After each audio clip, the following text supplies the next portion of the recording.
In a world where hearts can break, we shine a light for Jesus' sake, with open arms and love so true. In Christ's name, we care for you. From the lost and weary to the broken soul, we'll offer comfort, making them whole. With acts of kindness and prayers we bear, we show God's love, showing we care.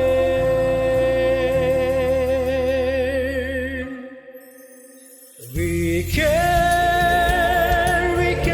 in Jesus' name we share.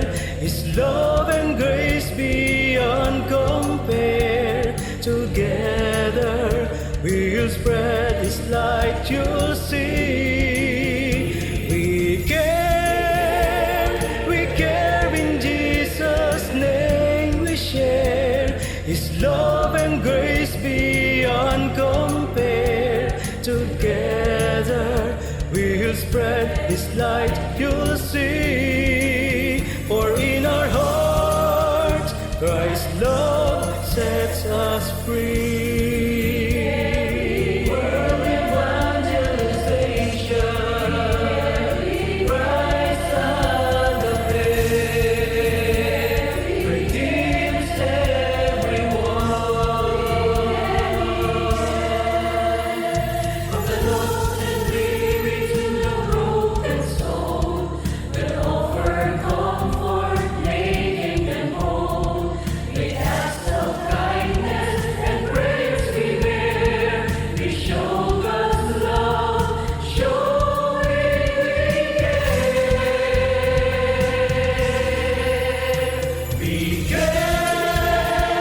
We care in Jesus' name we share. His love and grace beyond compare. Together we'll spread His light, you'll see. We care in Jesus' name we share. His love and grace beyond compare. Together we'll spread His light, you'll see. For in our hearts Christ's love sets us free.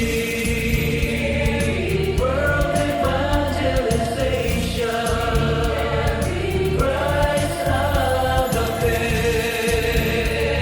redeems everyone. In every word, in every deed, we follow Christ, meeting every need. For through His sacrifice, His love so rare, we're proud to show the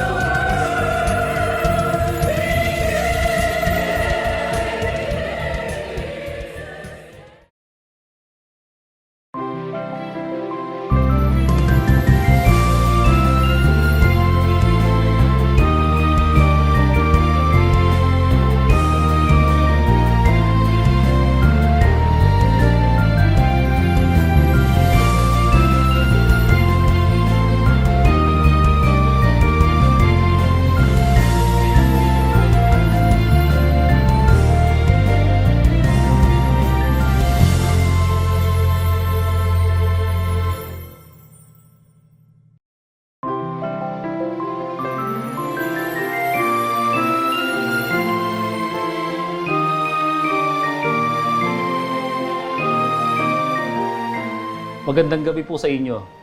Sa inyo po na aming mga kaibigan, magandang gabi.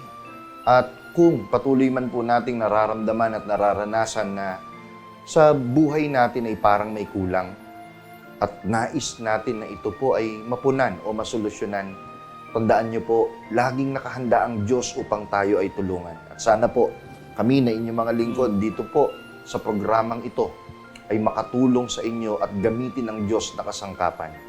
Dito po sa programang Full Life.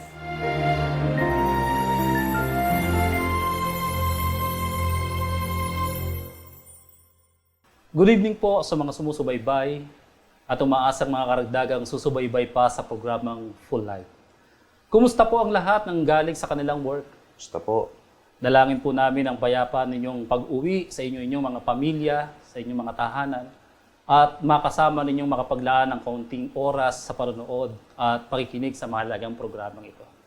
Nabanggit ko po ang tungkol sa inyong work. Sino sa atin ang naka-experience na para bang siya ay bored na sa kanyang work? Bored maging sa kanyang workplace o pinagtatrabahuan. Pero huwag naman po sana ay bored na din sa kanyang co-worker o katrabaho. Alam ko po nakaka-relate kayo sa mga naitanong na ito.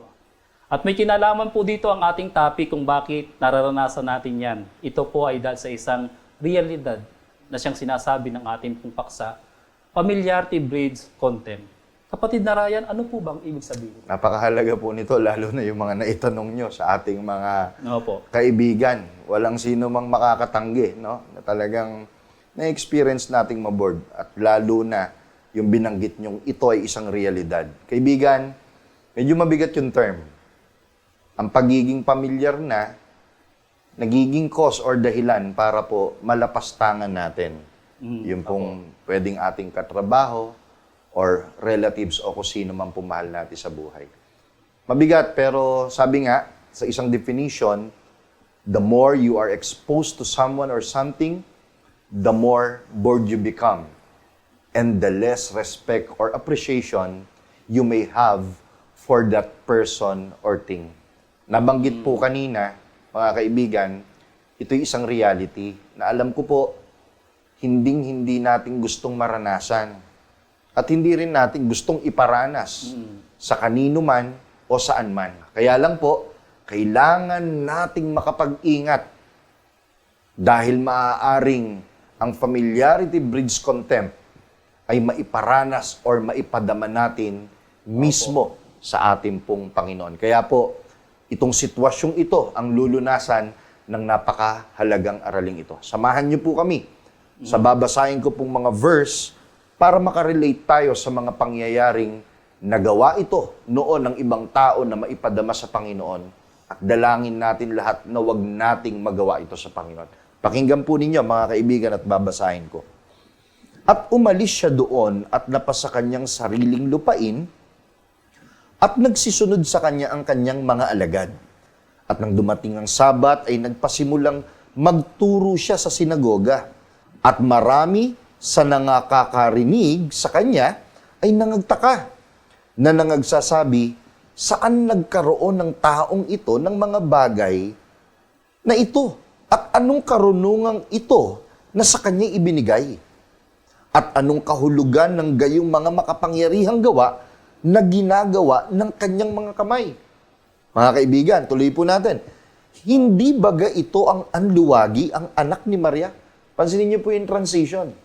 Una, tila puro paghanga, ikinahahanga nila yung mga naririnig ng Panginoon habang nagsasalita sa sinagoga. Then, suddenly, nagbago po ang sabi, hindi baga ito ang anak ng anluwagi, ang anak ni Maria, kapatid ni Santiago at ni Jose at ni Judas at ni Simon? At hindi baga nangaririto sa atin ng kanyang mga kapatid na babae at siya'y kinatitisuran nila? At sinabi sa kanila ni Jesus, walang propetang di may kapurihan liban sa kanyang sariling lupain at sa gitna ng kanyang sariling mga kamag-anak at sa kanyang sariling bahay.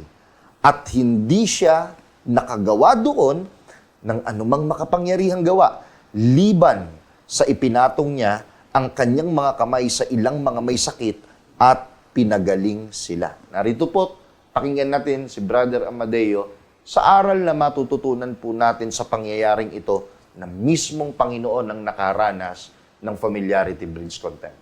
Meron pong 4 na bagay, mga kaibigan, sa mga nabasang talata ng kapatid na Ryan. Una, ang mga karunungan na napakinggan nila sa Panginoon ay totoong kanilang hinahangaan. Pangalawa, ang mga karunungan na kanilang napakinggan, hindi po nila pinahalagaan. Sa halip, ang nakita po nila ay ang nakaraan ng ating Panginoon, na siya po ay anluwagi. Kaya pumasok po ang topic na ating pong tinatalakay ngayon na familiarity breeds contempt. So yun po yung eksaktong nangyari, di ho ba? Opo. Habang pinapakinggan ng Panginoon, humahanga, pero at the back of their mind, ang nasa isip po talaga nila, teka muna, parang hindi bagay na sa kanya ko marinig ito. Di ba? Kumbaga po, nangyari exactly yung sinasabi po natin sa topic na ito, na familiarity breeds contempt. At ang pinaka nakakalungkot dito, Brother Amadeo, yung pong nangyari pagkatapos nun. Ano po ba yon? Hindi po gumawa ang Panginoon ng anumang gawa na makapangyarihan sa kanila dahil sa hindi nila pagkilala sa Panginoon. Ayun po, mga kaibigan. So, maliwanag naman po nating narinig at kasabay niyo po kaming bumabasa. Ito po'y totoong nangyari na malaki ang possibility magawa din natin unknowingly sa Panginoon. Mga kaibigan, hindi siya nakagawa ng anumang makapangyarihang gawa. Ito ang dahilan po kung bakit maging sa ating katrabaho, di po ba? Hindi po tayo makagawa ng mabuti kasi nagiging familiar na tayo sa kanila. Opo. Di ba? Sabi mo nga kanina, wag naman sana. Gusto na nating palitan kahit katrabaho. Ito ang dahilan kung bakit maging ang ating pinagtatrabahuhan ay atin na rin pong pinagsasawaan. Kasi hindi lang po sa tao, kundi maging sa lugar. No? Pagka exposed na tayo doon, lagi na lang nakikita natin yun, day in, day out, naboboring tayo, di ba? Hindi na natin naipapakita yung appreciation at kung sa tao naman, hindi na po natin nare-respect. At ito rin ang dahilan kung bakit maging sa atin mismong pamilya o sino man ating relatives, hindi na natin naipapadama ang appreciation at mas nakakalungkot, hindi na rin natin nare-respeto dahil sa realidad na bagay na ito. Mga kaibigan, Brother Amadeo, di ho ba? Opo, sapagkat katotohanan nadadama din natin kung nagagawa ba natin ang ganitong uri ng damdamin sa ating kapwa. Hindi lang yung ikaw ang makadama, kundi baka ikaw mismo ay makapagpadama ng ganitong Opo. bagay. Mga kaibigan, tandaan nyo po, kahit po sa mga may ministry po dyan, gaya po namin, kung tayo po ay naglilingkod, hindi tayo ligtas sa realidad na ito. Opo. Baka mamaya, naboboard na tayo sa ating pong workplace, naboboard tayo sa ating kasama, wag nawang mangyari. Dahil gaya po ng nabasa po natin, ang Panginoon na makapangyarihan sa lahat, yung kapangyarihang yun ay gaya ng napigilan dahil sa naging attitude ng mga tao noon o pakikitungo sa Kanya. Mga kaibigan, ayaw natin itong maranasan, ayaw din natin itong iparanas, kaya kailangan po itong masolusyonan. Mapapakinggan po natin ang ipaglilingkod ni Brother Amadeo kung papaano po itinuro ng Panginoon na tayo ay makaiwas sa realidad na ito. Brother Amadeo. Basahin po natin sa mga kasunod na bersikulo ng talatang pinagkunan natin. At sila'y nangagsialis at nagsipangaral na mangagsisi ang mga tao. Dito po sa talatang ating pong tinunghayan ay inutusan ng Panginoon ang kanyang mga alagad upang sila ay magsipangaral. Ang intensyon ay maliwanag para magsisi ang mga tao. Kaya ang intensyon, ang layunin ng Panginoon, pakinggan at tanggapin ng tao ang pangangaral at hindi ang katayuan ng nagsasalita. Una, yung experience ng Panginoon sa sarili niyang lugar, naranasan niyang ma-disrespect, at Opo. the same time, hindi siya ma-appreciate. Although, nag-try pa rin siya kasi may mga pinagaling pa rin siya na pinatungan ng kanyang kamay, di ba? Pero, hindi mapipigilan ng Panginoon, mga kaibigan, sa goal niya na matulungan ng tao. Kaya po, after ng mga ilang sandali, sinend niya yung mga alagad. At Opo. yun nga po ang binilin, mga kaibigan, ipangaral o sila po ay nagsipangaral. At nagbunga po yun. Nagbunga po. Dahil nagsisi yung pong mga tao. Oo. Ibig lamang sabihin, Brother Amadeo, Ang ibig lamang po sabihin ay para ang tao po ay ibalik sa kanyang pagpapahalaga. Makita niya na mahalagang bagay para sa kanya na makilala niya kung sino ang nagsasalita sa kanya. kumbaga po, pakinggan at tanggapin ang pangangaral. Di ba? Opo. Kasi yun yung naging solusyon ng Panginoon eh. Kahit siya mismo ang naka-experience, Pero hindi siya tumigil sa pwede niyang gawin, kaya isinugo niya yung mga alagad. Kaya dapat pakinggan at tanggapin ang pangangaral. At hindi po tumingin sa katayuan ng nagsasalita. Hindi lang po dahil sa pangyayari noon, Opo. kaya dapat tayong matuto, kundi makaka-relate din po tayo. Gaya ng tinanong niyo po kanina, Brother Amadeo. Opo. Di ba? Ano po ba yung tatlong tinanong niyo? Naboboard ba tayo? Sa ating pong workplace, maging sa ating pong mga katrabaho, kapamilya, at sila po ay maibalik sa pagpapahalaga, sa tamang pagtingin, pagrespeto sa Panginoon. At gayon din naman sa kung sino po yung nagsasabi ng mga salita ng Diyos. Di ba? Kumbaga, huwag tayong maging biktima ng realidad na familiarity breeds contempt. Sa halip, Opo. tayo man, kung nakakarinig tayo ng salita ng Diyos, tutulong ito para ibalik natin yung pagpapahalaga sa ating katrabaho. Opo. Di ba? Mahalagang bagay po yun. Tutulong po ito para ma-appreciate po natin. Kahit po ba tayo yung boss at yung ating katrabaho ay janitor lang, ma-appreciate natin ulit yung kanyang ginagawa dahil nagagabayan tayo ng mga salita ng Panginoon na naging solusyon niyang itinuro, kaya niya isinugo yung kanyang mga alagad. Brother Amadeo, pwedeng gaya po nitong programang ito, di ba? Opo. Kaya masabi po natin sa pamamagitan ng pakikinig ng mga salita ng Diyos, magkakaroon tayo ng pagpapahalaga at pagrespeto sa ating pong mga co-worker. Opo. Kaya maiiwasan natin na ang Panginoon ay hindi natin marespeto o hindi natin mapahalagahan. Gayon din ang ating katrabaho, gayon din ang ating mga mahal sa buhay, mga kapatid. Ang paraan lang, pahalagahan natin ang kanyang salita at huwag maging pamilyar dahil nagbubunga o dahilan ito ng hindi paggalang. Bakit nga ba, Brother Amadeo, napakahalaga ng salita ng Diyos sa kasalukuyang panahon? Yan po mismo ang isang mahalagang tutugunin ng programang ito. Sa sulat mismo, na siya mismo ang nakasulat sa Juan Kapitulo 6, versikulo 63, na ganito po ang nakasulat. Ang Espiritu nga ang bumubuhay. Sa laman ay walang anumang pinakikinabang. Ang mga salitang sinalita ko sa inyo ay pawang Espiritu at pawang buhay. Gaya po ng talata na ating pong binasa, ang Panginoon mismo maliwanag sa Kanya na yung salita na Kanyang binibitawan ay pawang espiritu at pawang buhay. Ang ibig pong sabihin, ang Kanyang mga salita ay espiritong nagbibigay buhay. Kumbaga, sabi nyo nga kanina, pagka kasi naboboard, minsan nagiging alternative nating salita o expression. Opo. Iba naman tong kasama ko sa work, walang kabuhay-buhay. Opo. So, boring.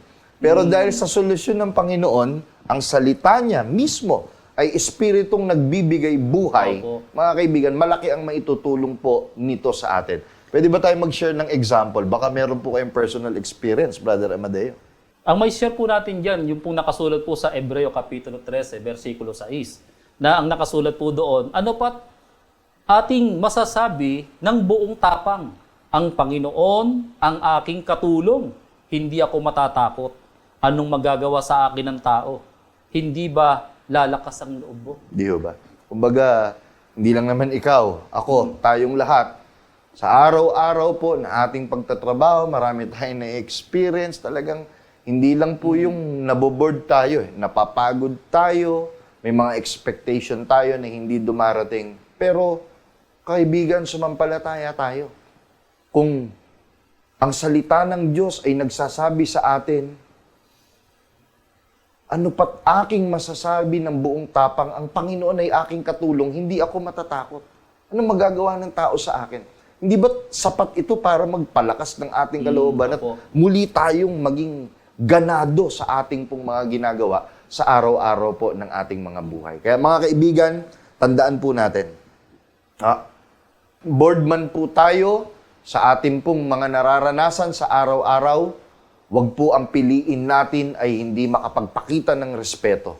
Ang piliin po natin, mga kaibigan, itong solusyon ng salita ng Diyos na nagbibigay ng buhay sapagkat ito po ay espiritu ng Panginoon. At kung yan ang ating panghawakan, tiyak po, hindi tayo mananatili sa dati nating kalagayan. Sigurado po, mga kaibigan, Maiiwasan natin ang hindi rumespeto, maiiwasan natin ang hindi magpahalaga dahil sa ipapahayag ng kasunod na verse na ito. Pakinggan po natin, mga kaibigan. Marcos 5:22 hanggang 42 o kasama po ang mga verses na atin pong mababasa sa screen. At lumapit ang isa sa mga pinuno sa sinagoga na nagngangalang Jairo. At pagkakita niya sa kanya ay nagpatira pa siya sa kanyang paanan. Ito yung continuation ng kwento kanina. Ang tinutukoy po nung natagpuan nitong pinuno, ang Panginoon. Opo.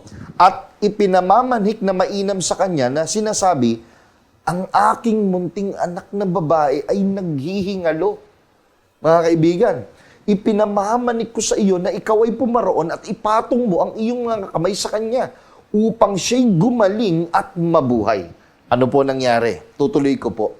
At pagkahawak niya ng kamay sa bata ay sinabi niya sa kanya, Talita kumi, na kung liliwanagin ay dalaga, sinasabi ko sa iyo, magbangon ka. At pagdakay nagbangon ng dalaga at lumakad. Sapagkat siya'y may 12 taon na at pagdakay, nangagtaka silang lumba. Opo. Kaya, yan po mga minamahal na mga kapatid, mayroong isang mahalagang bagay tayong matututunan sa talata na ating pong napakinggan. Gagawa ang Diyos ng dakilang bagay sa ating buhay. Amen. Maging gaya tayo ni Jairo, mga kaibigan. Kailangan lamang po natin hanapin ang Panginoon. Kailangan natin siya. At kailangan natin ang salita niya. Opo. Di po ba? Ano pa po, Brother Amadeo? Kasi po talagang napaka-imposible na makaya ni Jairo na pagalingin ang kanyang anak. Wala siyang kakayanan doon. Opo, talagang kahit tayo po, napaka-imposible na mangyari sa atin. Ang anumang bagay na sa tingin po natin, ang Panginoon lang talagang makagagawa. Kasi wala pong imposible sa Panginoon. Bakit hindi natin ibalik ang ating sarili? Katulad nung anak ni Jairo, ibinalik ng Panginoon ang kanyang buhay. Mabigat ba sa Panginoon na tayo naman ay kanyang ibalik sa kasiglahan? Kung ano yung ninanais nating dalangin sa kanya, mahihirapan ba ang Panginoon na gawin ito sa atin? Kaya po, katulad po ng anak ni Jairo, pinalakad ng Panginoon, binuhay ng Panginoon, at ibinalik kay Jairo. At hindi lang yun. Yung pong lubhang marami na ating pong nabasa, nangagtaka, humanga. Kung marami man pong tao sa paligid natin, ang nawawalan ng pag-asa, naboboring, na nagbubunga ng hindi pagrespeto at pagpapahalaga sa ating kapwa-tao. Mga kaibigan, sana po, ang maikling mensaheng ito ay muling naghatid sa atin ng inspirasyon. Tandaan po natin, hindi man po gaya ng bigat ng sitwasyon ng pinunong si Jairo ang ating nararanasan. Opo. Pero kung ititignan, naghihingalo ba tayo sa ating trabaho? Kumbaga, parang wala ng buhay. Naghihingalo ba ang ating relationship? Naghihingalo ba ang ating pangarap? Naghihingalo ba o wala ng buhay at parang wala ng pag-asa? Parang mas pipiliin na lang natin sa maraming sitwasyon ng ating buhay na hindi na lang rumespeto at hindi magpahalaga? Huwag nawang mangyari. Sapagkat tandaan po natin, walang imposible sa Diyos kahit anong bagay ang tila naghihingalo sa ating buhay. Walang imposibleng kayang baguhin ito ng salita ng Diyos sapagkat ito ay may hatid na Espiritu Santo. Minamahal na mga kaibigan, lagi niyo pong tatandaan, when God is all we have, surely we can achieve a full life. Magandang gabi po.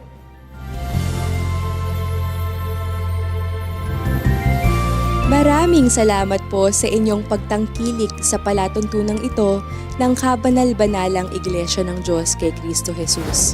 Kung nais po ninyong mapanood ang iba pa naming programa at upang lubos po ninyong makilala ang Kabanal-Banalang Iglesia ng Diyos kay Kristo Jesus, mag-subscribe sa ating YouTube channel na The Most Holy Church, bisitahin ang aming Facebook page na MHC Media.